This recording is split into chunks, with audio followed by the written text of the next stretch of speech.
Welcome sa Durs 2.0. Fresh at nagbabagang happenings ba ang hanap mo? Mga padabarkads man yan o mga trending topics? Pwes, sagutan natin yan.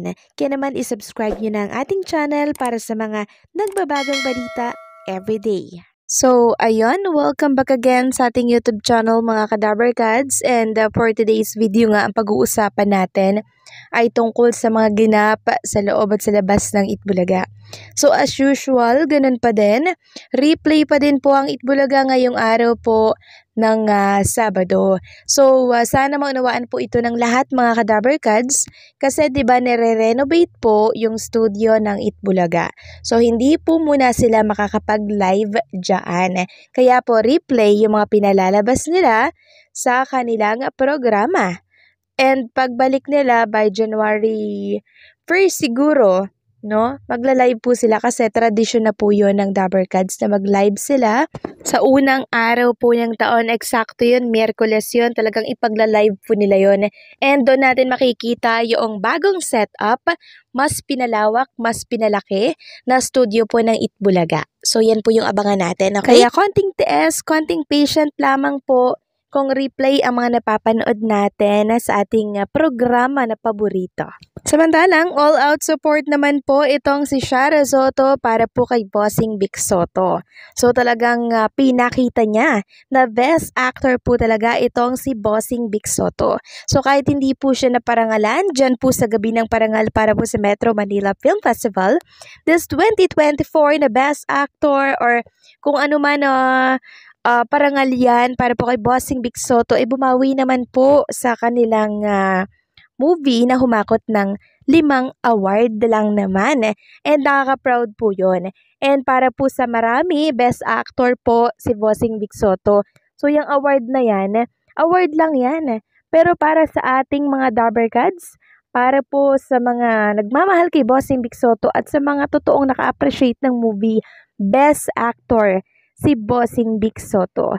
And katunayan niyan mga kadabarkads, eto nga po ang review ng Skim Media para po sa The Kingdom. 5 out of 5 po. Ayan po yung binigay na rate Tapos yung kay Vice ay 4 out of 5. And yung Green Bones, 3.5 out of 5. And itong Topak naman ay 3 out of 5. So kung yung mapapansin, talaga naman pong 5 out of 5 ang binigay po nilang review para po dito sa Kingdom kasi napakaganda po talaga ng pelikulang ito mga kadabarkad. So ito po yung sinabi na review ng Oski Media sa The Kingdom. Sabi dito, The Kingdom, 5 out of 5. Vic Soto and Piolo Pascual headline this action fantasy blockbuster. The Kingdom is a masterstroke of action, drama, and fantasy, featuring the vibrant alternate world of Kalayaan, directed by Michael Toviera. This film fair Vic Soto's charisma with Piolo Pascual's intensity, creating a powerful cinematic experience.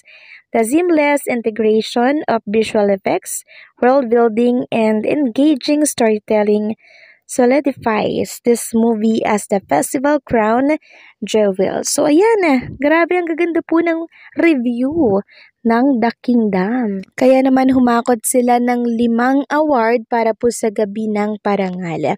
And alam niyo po ang nakakatawa dyan mga kadabarkads. Etong si Mr. Willie Revillame ay all-out support din po sa The Kingdom. Sabi nga dito sa post ng Will to Win, inaanyayahan ni Kuya Will ang lahat na panoorin ang mga MMFF 2024 movies, lalong-lalo na ang The Kingdom starring Vic Soto at Piolo Pascual. Suportahan po natin ang pelikulang Pilipino. So nakakatuwa no dahil itong si Mr. Willie Revillame talaga namang nakikiisa sa pag-promote po ng The Kingdom. At ang good news dyan mga kadabarkads, kahapon nga po nagdagdag ulit ng mga sinihan and napakarami pong dinagdag doon mga kadabarkads. Dahil ang dami po talagang mga netizen ang naghahanap ng The Kingdom sa mga sinihan. So ngayong araw din po, December 28, nagdagdag din po ulit ng mga sinihan. Ito po yung latest na dinagdag po nila mga Kadaver Cats. So nakakatuwa lang dahil itong The Kingdom ay mukha pong makakaungos sa kita po or sa gross ng The Breadwinner Is, mga Kadaver Cats. Kasi nitong nakaraan, halos kalahati lamang po ang sinihan ng The Kingdom. Nasa 137 ata kung di ako nagkakamali.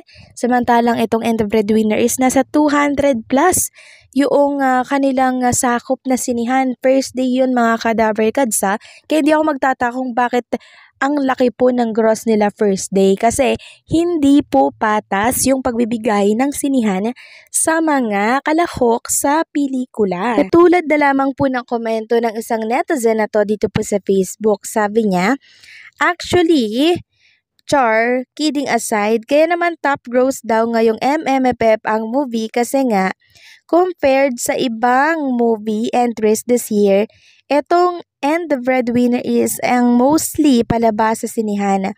In other words, hindi available ang ibang movies. Kaya syempre sila ang kikita. Kawawang ibang movies kasi hindi naman available sa ibang sinihan. Just like yung Himala daw ni Aisel Santos na humakot din ng awards pero 9 cinemas lang siya ipapalabas, paano sila kikita?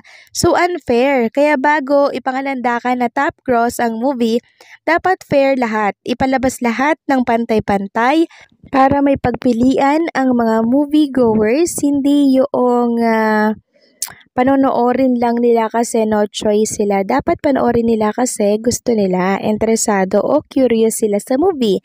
Ganon po dapat, 'di ba? And then, meron po ditong nag-comment, ito yung sinabi niya. Sana sa first 3 days equally divided ang sinihan sa bawat movies. Ginawan dapat ng paraan yan ng MMFF organizations. Tapos after 3 days, kung di talaga kumikita yung movie, edi ibigay sa mas tinatangkili kasi kapag ganyan, alam mo na agad kung sino ang top grosser, top 4 or top 5 at yung kulelat. So yes, agree po ako dito mga Kadaver Cats kasi nakita ko nga po yung buong list nung first day ng Metro Manila Film Festival. Grabe, 137 yung sa The Kingdom. Tapos yung sa The Breadwinner Is 204 ata or 200. Basta mahigit pa sa 204 yun. So paano nga naman magiging patas yung labanan? 'Di ba? Sila talaga yung magiging top grosser niyan kasi mas marami po yung sinihan na binigay po sa kanila. Sana dapat patas, 'di ba? So kung ganun sana yung nangyari, baka mas malamangan po ng The Kingdom yung gross ng The Breadwinner Is kung patas lamang po yung pagdidistribute ng mga sinihan. Kaso hindi po at ngayon lamang po nagdadagdag ang The Kingdom ng mga sinihan. So ngayon lang po magbabawi ang The Kingdom. Ngayon lamang po sila maghahabol kasi kokonti lang yung sinihan na binigay po sa kanila. Kaya naman ngayon ang nangunguna po top grosser ng pelikula itong The Breadwinner Is. Pero unofficial pa yun. And habol po ang The Kingdom. Samantalang pag-usapan naman natin ang tungkol dito sa post ng Kami. Sabi niya, bahay ng komedya na TV host pinasok ng isang umano'y magnanakaw sa gabi mismo ng Pasko. So, ayan, nabasa nga po natin doon. And merong mga nag-comment na sino kayang TV host? Tapos comedian pa. So, merong mga nag-aalala at sinasabi na baka daw isa po sa Tito Vic and Joey. So, parang wala naman po sa Tito Vic and Joey ang napasok nung kapaskuhan ng gabi. Kasi kung meron, sana nalaman na po namin, 'di ba? So, mukhang wala po sa TVJ or sa mga Dabber Cats ang may case na ganito. So, hanggang dito na lamang pong update natin. Maraming salamat po sa pagsuporta mga Kadaver Cats. At kung hindi ka pa subscriber, pindutin nyo na yan at sama nyo din ang bell button para lagi kayong updated sa aking mga balita.